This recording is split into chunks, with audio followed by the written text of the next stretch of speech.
साम सदाशिव दर्शकों, मैं भगवान शिव का पुत्र सदाशिव आपको नमन करता हूँ। कार्तिक मास के 7वें अध्याय में आपका स्वागत है।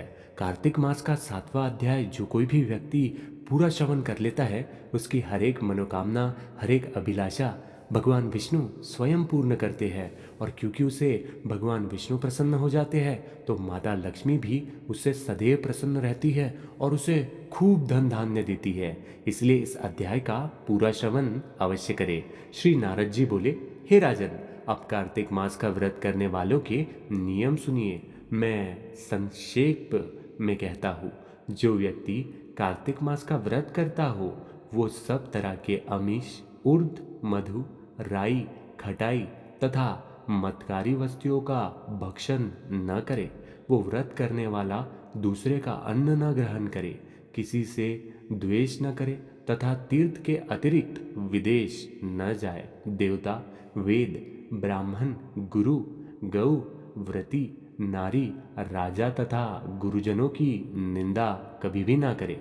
कार्तिक मास का व्रत करने वाला दाल, तिल, तेल, पकवान क्रिया किया हुआ पका भोजन न ग्रहण करे। निंद्य भावना, कुवाचों का त्याग, किसी भी जीव का मांस, चूना, जम्भीरी, नींबू, मसूर, बासी तथा झूठे अन्न का परित्याग करे। बकरी, गाय तथा भैंस के दूध के अतिरिक्त किसी अन्य पशु का दूध बिल्कुल भी सेवन ना करे।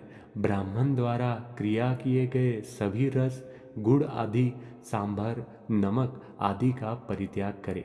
तांबे के पात्र में रखा हुआ पंचांगव्य अत्यंत लघु गड्ढे का पानी केवल अपने ही लिए पकवान अमिष कहा जाता है। कार्तिक मास का व्रती सदा ब्रह्मचर्य से रहे, पृथ्वी पर शयन करे और दिन के चौथे पहर को केवल एक बार पतल पर कावे। कार्तिक का व्रती नरक चतुर्दशी को तेल लगावे। इसके अतिरिक्त दूसरी तिथियों में तेल लगाकर स्नान त्याज है। कार्तिक व्रती मनुष्य सिंघाड़ा, कोहाड़ा, प्याज, भंटा, गाजर, मूली इन सब वस्तुओं को ग्रहण गलती से भी ना करे। लौकी व भंटा, कोहड़ा, कटोरी का फल, तरबूज तथा कैद इनको कार्तिक मास का व्रती त्याग करे। व्रती मानसिक धर्म के समय स्त्री से, चांड्याल पापी, ब्रह्मोद्रोही और नास्तिकों से संभाषण न करे।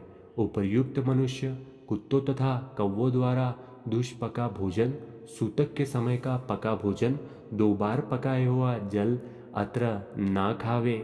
अपनी शक्ति के अनुसार कृच्छ, चांद्रन्यवादी व्रती श्री विष्णु जी भगवान की प्रसन्नता हेतु करे और पूर्व वर्णित नियमों का पालन करे। कार्तिक व्रत करने वाला प्राणी प्रतिपाद को कुम्हड़ा, द्वितीय को कटहल, तृतीय को तरुणी स्त्री, चतुर्थी को मूली, पंचमी को बेल, षष्ठी को तरबूज, सप्तमी को आंवला, अष्टमी को नारियल, दशमी को लौकी, एकादशी को परवल, द्वादशी को बेर, त्रयोदशी को भंटा, चतुर्दशी को गाजर तथा पूर्णिमा को शाक के ये वस्तुएं तथोकथित तिथियों में न खाए और रविवार को आंवला का भक्षण न करे। व्रती इन शाकों में से या और वर्जित शाकों में से कोई शाक खाना चाहे तो ब्राह्मण को देखकर खावे। यही विधान माघ मास के व्रत के लिए भी है। देवतिप्पिनी एकादशी में पूर्वतक विधानुसार नृत्य, जागरण, गायन, वादन आदि करना न भूले। इस प्रकार विधिवत व्रत करने वाले व्रती को देखकर यम के दूत जैसे सिंह की गर्जना से हाथी भाग जाते हैं, उसी तरह वहां से भाग जाते हैं।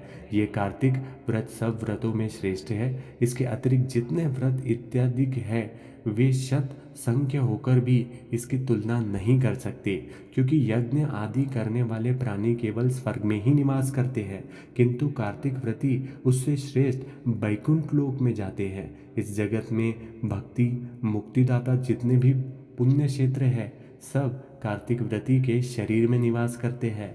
खराब सपने, मनसा, वाचा और कर्मना किसी प्रकार का भी पाप हो, वो सब कार्तिक वध करने वाले प्राणी को देखते ही नष्ट हो जाते हैं। जिस प्रकार राजा की रक्षा उनके सेवक अंगरक्षक लोग करते हैं, उसी भांति कार्तिक व्रत करने वाले की रक्षा विष्णु भगवान की आज्ञा से इंद्रदैत्य देवता स्वयं करते हैं। विष्णु भगवान का व्रत कार्तिक व्रत करने वाला मनुष्य जहाँ कहीं भी वर्तमान रहता है वो पूजित होता है। वहाँ पर ग्रह, भूत और पिशाच आदि कोई भी नहीं रहता। विधि विधान सहित कार्तिक व्रत करने वाले मनुष्य के पुण्य का वर्णन चार मुख वाले ब्रह्मा जी भी कहन में असमर्थ है।